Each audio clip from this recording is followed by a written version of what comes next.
हमारे कायद बानी जमात इमाम सुन्नी इनकलाब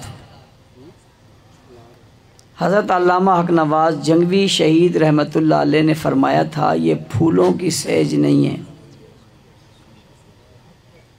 ये कांटों का रास्ता है। आप हैरान होंगे और इस पर आपको गौर भी करना चाहिए।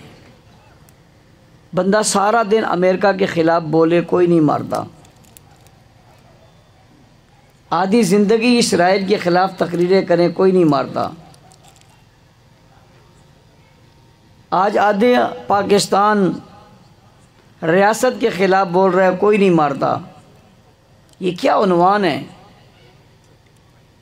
अज़मत सहाबा का।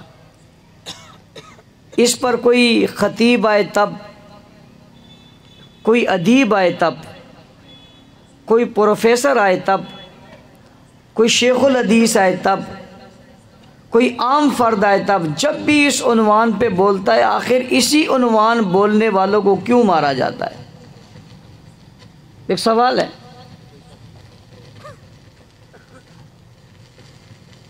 अरबाबे इल्म व दानिश के जहन में लाने के लिए एक सवाल है, आखिर इसी पर क्यों मारा जाता है? कितने लोग कई सारे काम करते हैं, दीन की खिदमत किस किस शोबे में किस कदर सर अंजाम दे रहे हैं, लेकिन किसी उन्वान पर यूं बेदर्दी से किसी चौक और चौराहे पे मार नहीं दिया जाता। ये कौन है? ये तबका कौन सा है? ये गिरोह कौन सा है? ये लोग कौन से हैं जो सहाबाई किराम की इज्जत और नामूस को बर्दाश्त नहीं कर सकते? ये सिवाय गुस्ताखों के कोई और नहीं हो सकता। इस कत्ल में मुलव्विस गुस्ताख के अलावा कोई और नहीं हो सकता, कोई और नहीं हो सकता, कोई और नहीं हो सकता। भाई अगर मुल्क में बेचैनी फैलानी है, अफरा तफरी फैलानी है, इंतशार फैलाना है, तो और भी तो बहुत सारे तबकात हैं। इसी आवाज उठाने वाले को क्यों मारा?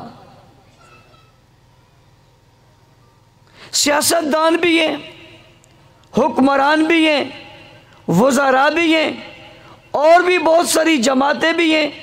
सवाल ये पैदा होता है, सिर्फ यहीं पे क्यों हमला है? टारगेट सिर्फ यही क्यों है? पता चला फितना फैलाने वाले, इंतशार करने वाले, फसाद फैलाने वाले, गाली देने वाले और गोली मारने वाले का तबका एक ही है। क्या है? एक ही है। ये तबका जुदा नहीं है, और यही मुल्क दुश्मन भी है, यही इस्लाम दुश्मन भी है, और यही सहाबा दुश्मन भी है।